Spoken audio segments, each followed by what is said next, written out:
पिछले लेक्चर में हमने गैलीलियन ट्रांसफॉर्मेशन शुरू किया था और उसमें हमने पहली कंडीशन पढ़ी थी कि किसी कण की स्थिति को हम दो इनर्शियल फ्रेम्स में कैसे निकाल सकते हैं, उनमें क्या रिलेशन होता है। यानी कि पहला ट्रांसफॉर्मेशन हमने पढ़ लिया था। आज का जो ट्रांसफॉर्मेशन है, दो सेकंड नंबर का है। दो बिंदुओं के मध्य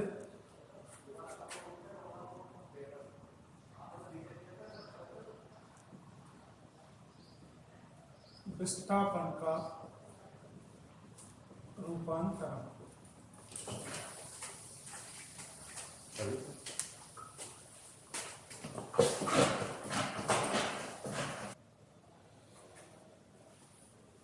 तो इस स्थिति में हम जब डायग्राम बनाएंगे तो मान लीजिए ये हमारा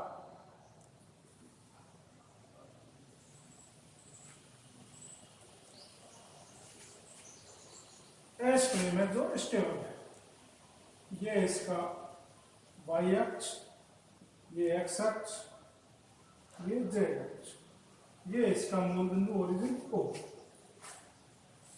इसमें कोई दूसरा प्लेन ले लेते हैं हम।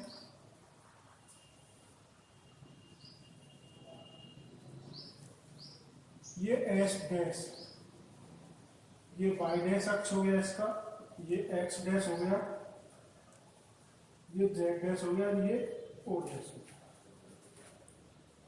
ठीक है। अब ये कोई हम दो पॉइंट ले लेते हैं, पी और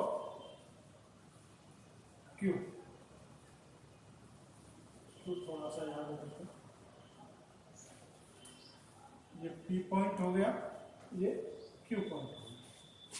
तो एस वाले फ्रेम में इसका पोजीशन वेक्टर मान लीजिए ये r1 वेक्टर है और इसका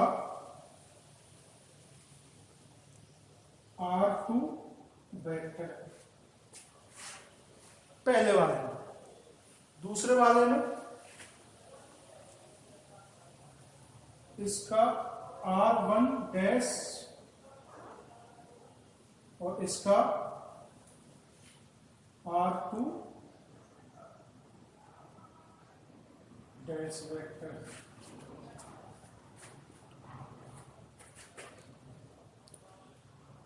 ठीक है, क्लियर दिखाई दे रहा है। अब इन दोनों के बीच की दूरी कितनी होगी? ये होगी पी क्यू। तो अब हम एक तो फ्रेम इसमें निकालेंगे, फिर इसमें निकालेंगे। ठीक है। पिछले हमने देखा था कि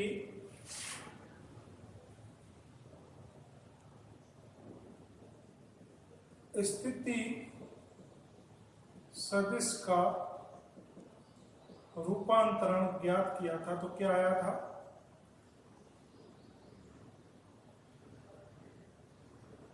आर वेक्टर बराबर R dash vector plus B T vector, ये आया। और यहां से हम आर डैश वेक्टर का मान निकालेंगे तो R vector minus B T vector आता है। ये दोनों सेम है, ये इधर ले आए हैं इसको। अब हम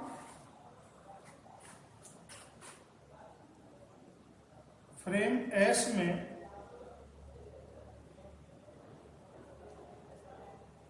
बिंदुओं के मध्य की दूरी पी क्यू बराबर r2 वेक्टर बराबर r1 वेक्टर होगी। ये इक्वेशन नंबर हमारा 2 हो गया। तो यहां से R1 और R2 की वैल्यू क्या आएगी, इसकी कंपेयर करते हुए R1 वेक्टर बराबर R1 dash vector plus BT vector और R2 वेक्टर बराबर R2 dash vector plus BT vector. ये इक्वेशन नंबर हमारा 3 हो गया। क्लियर है? अब यहां से इन दोनों का मान यहां रखेंगे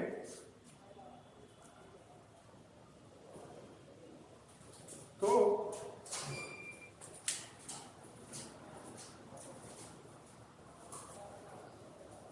चलो दूसरे तरीके से करते हैं इसको। अब फ्रेम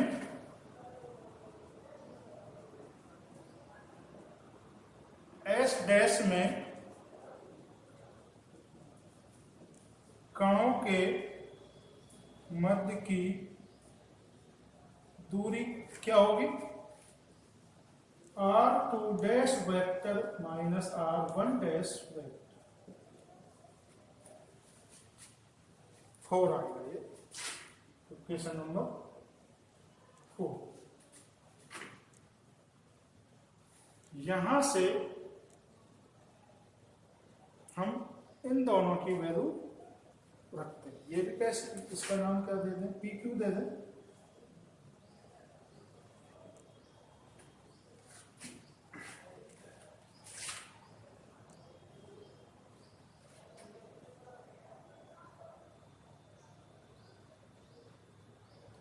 तो यहां से R2 की वैल्यू, R2 डैश की वैल्यू क्या आएगी, इसके तरह से निकालेंगे तो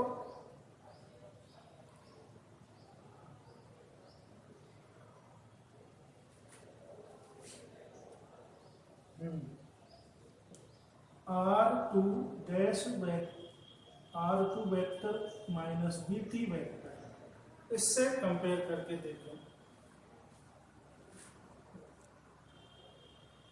इस वाले से minus R1 vector minus BT vector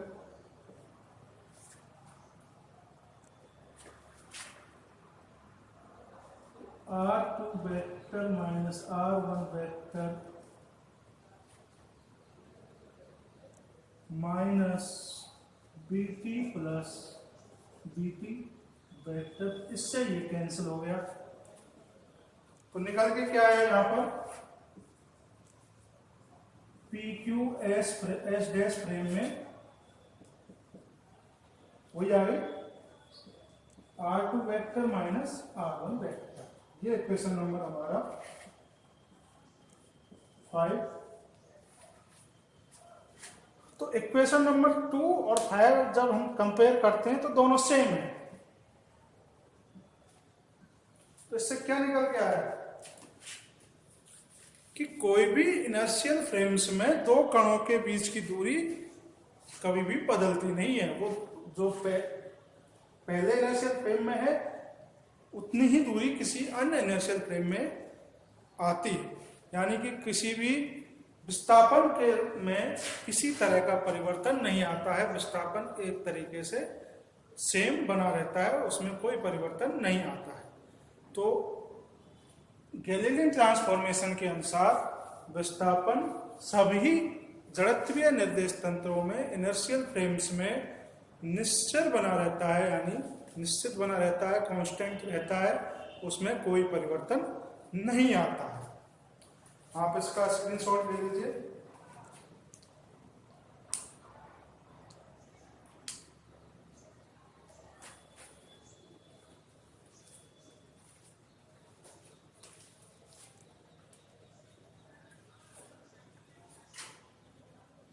अब हम अगला जो इसमें थर्ड नंबर का है,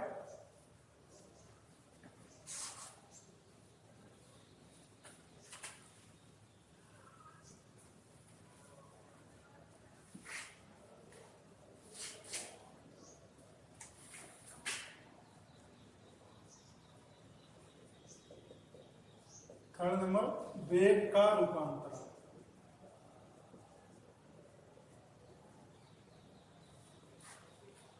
ट्रांसफॉर्मेशन ऑफ वेलोसिटी।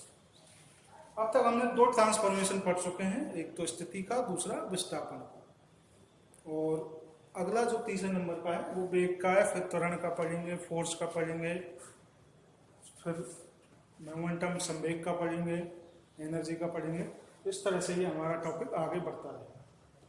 तो अब तक हमने इसमें देखा कि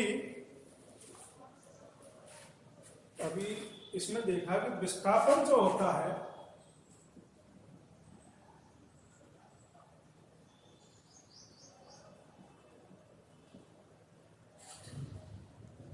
कैसा रहता है, निश्चल रहता है,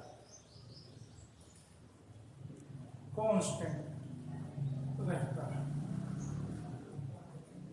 यानी कि जो एस फ्रेम है उसमें डी आता है और एस डैश में डी आता है, तो दोनों कैसे होते हैं, बराबर। सभी जड़त्वीय फ्रेम में विस्थापन है वो बराबर बराबर मापा जा सकता है। जैसे कि एक एग्जांपल एग्जांपल के बारे में बात करें, जैसे मैं यहां से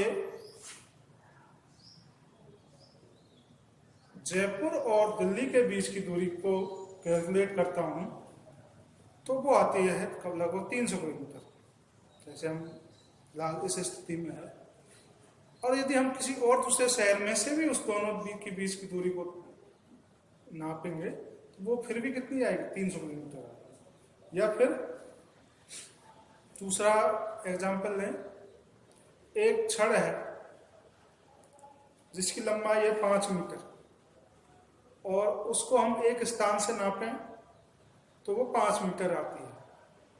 और फिर हम उसको मान लो साइकिल पे चलते हुए नापें, निश्चित वेग से चलते हुए या ट्रेन में चलते हुए नापें तो भी वो 5 मीटर के लगभग आती है, लगभग क्या 5 मीटर ही आती है। तो उसकी डिस्टेंस में कोई परिवर्तन नहीं आता है। अगला है वेग का ट्रांसफॉर्मेशन। हम जानते हैं आर डैश वेक्टर बराबर R vector minus B T vector.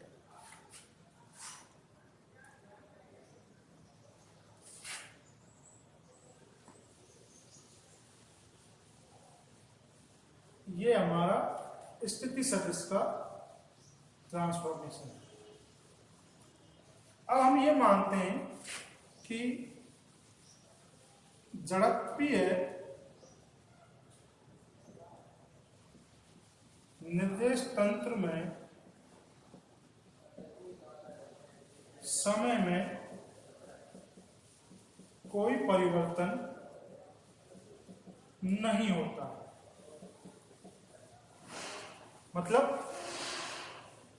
मतलब 1 सेकंड यहां जितने देर का है वही चलते हुए किसी बस में भी 1 सेकंड उतनी ही देर का होगा। तो समय t के सापेक्ष समीकरण 1 का अवकलन करने पर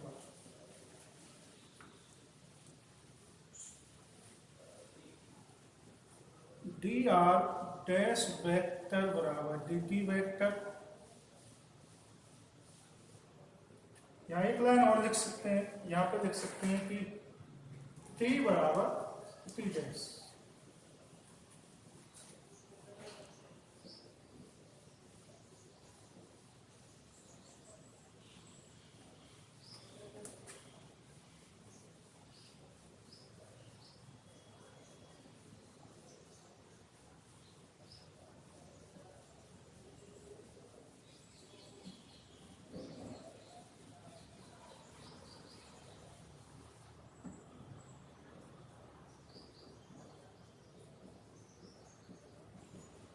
ठीक है भाई,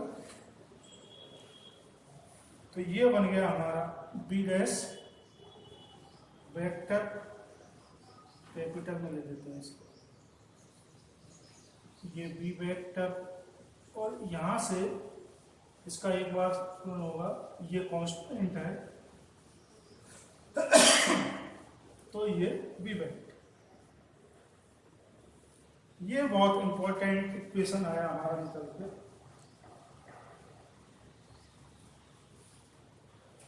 कि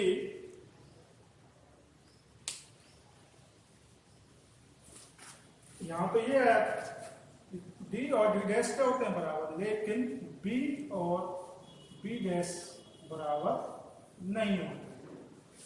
b डैश का मान आता है b माइनस स्मॉल b, जिस वेग से स्मॉल b क्या है, इस फ्रेम ऑफ रेफरेंस का वेग, कौन से का, एच डैश। तो दोनों कंडीशन आपको समझ में आ रही है। विस्थापन तो कांस्टेंट रहता है, जबकि वेग कैसा रहता है, असमान।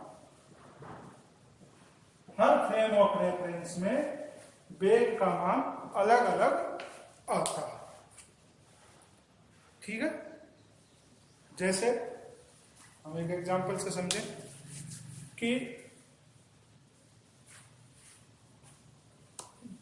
मैं यहां से, कोई व्यक्ति सड़क पे खड़ा है, उसके पास में एक पेड़ है, तो वो पेड़ को देख रहा है, तो उसकी और उसकी स्थिति में कोई परिवर्तन नहीं आ रहा, यानी कि उसके अनुसार पेड़ का वेग कैसा है, 0।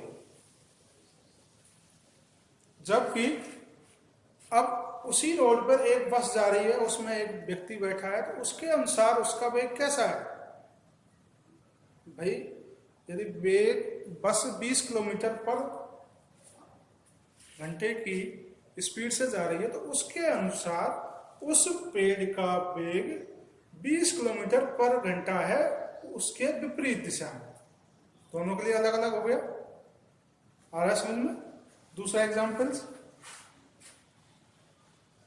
दो व्यक्ति किसी ट्रेन में बैठे हुए हैं। पहले व्यक्ति के लिए ट्रेन में बैठे हुए व्यक्ति का वेग कैसा है, 0 है भाई। दो सवारियों का आपस में वेग कैसा है, 0, दो पैसेंजर्स का। जबकि प्लेटफॉर्म पर खड़ा हुआ व्यक्ति के अनुसार उनका वेग उतना है जितना कि ट्रेन का वेग है। ठीक है, तो दोनों के स्थिति में वेग का मान अलग अलग प्राप्त होता है। आगे की हम उसमें त्वरण का ट्रांसफॉर्मेशन पढ़ेंगे, फिर उसके बाद फोर्स का पढ़ेंगे।